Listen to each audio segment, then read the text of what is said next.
You were never supposed to figure this out. That is the first thing I want you to understand before we go any further. The confusion you felt, that spinning, disorienting fog that made you question your own memory, your own perception, and even your sanity, was not an accident. It was architecture. Someone built it inside you, brick by brick, over months or years. They constructed it so perfectly that you would never be able to see it clearly enough to name it. And yet here you are, reading this, asking the questions, and surviving the very thing you were subtly told you would not survive. Before any explanations, before the framework, before the clarity I'm about to give you, I need you to sit with this for a moment. You were not supposed to make it to this conversation, but you did. Now I want to ask you something, and I don't want you to answer with your mind. Answer with your body. Think about that person. Not their name or their face, but the feeling of them, of the feeling of being in a room with them. Does something shift in your chest? Does your stomach tighten in a quiet, complicated way? Does a part of you go still, careful, and a little small? If yes, then you already know what this is about. Your body learned something long before your mind could catch up. And that gap, the space between what your body knows and what your mind can accept, is exactly where narcissistic abuse lives. That is the territory we're going to walk through together today, carefully, without rushing you past the parts that hurt. Most conversations about narcissism get it wrong. They hand you a checklist.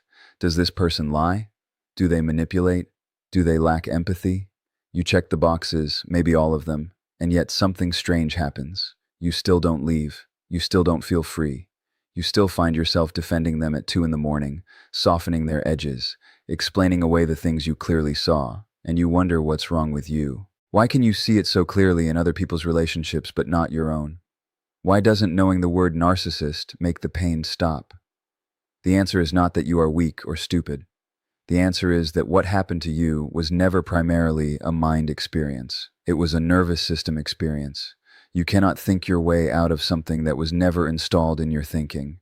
It was installed in your body, in your attachment system, in the ancient wiring that decides who feels like safety and who feels like home. That is why the checklist doesn't free you. That is why information alone doesn't heal you.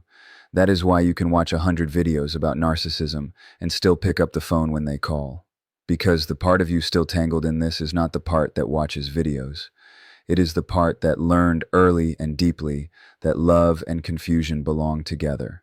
That love and walking on eggshells belong together. That love and never quite being enough belong together.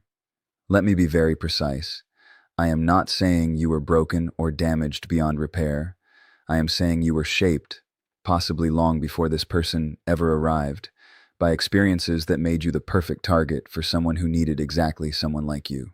Empathetic, responsible, willing to see the best in people, and someone who genuinely believed that if they just loved hard enough, consistently enough, patiently enough, the other person would eventually become safe.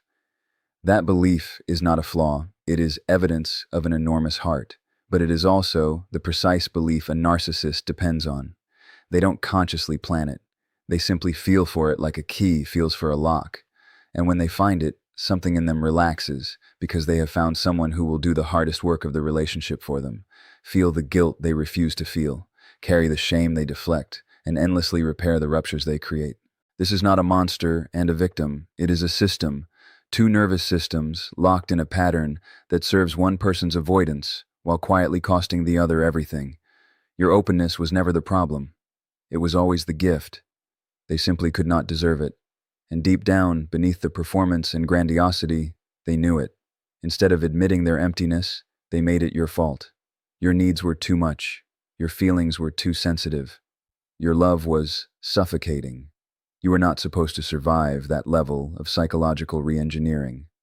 You were not supposed to come out the other side still asking, "Who am I?" Still wondering what real love feels like.